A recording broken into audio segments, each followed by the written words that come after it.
Vue de loin, on la devine à peine.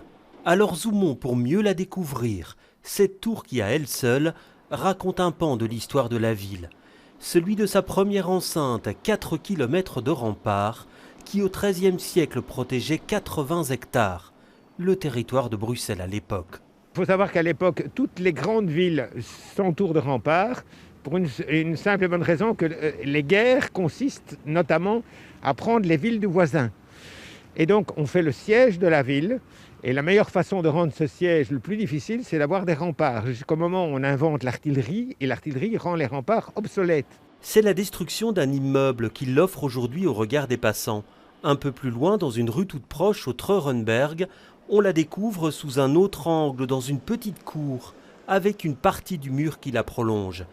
Et la voici vue du 5e étage d'un immeuble voisin. Des tours comme celle-là, il y en avait 24, une tous les 50 mètres environ.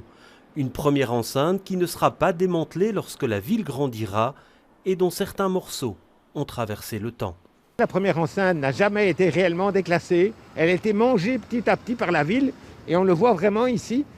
C'est-à-dire qu'en fait, on s'est servi des murs, d'abord pour soit comme murs mitoyens, soit comme murs de fond, soit comme murs de jardin, pour des constructions à une époque où les briques et les pierres, ça coûtait cher, il fallait les produire, il fallait les acheminer. On utilisait la matière première de la première enceinte qui ne servait plus. Ce vestige, qui mériterait d'être restauré, ne sera visible aussi bien que quelques mois. Un immeuble de logement le cachera bientôt. Ainsi va l'histoire de la ville.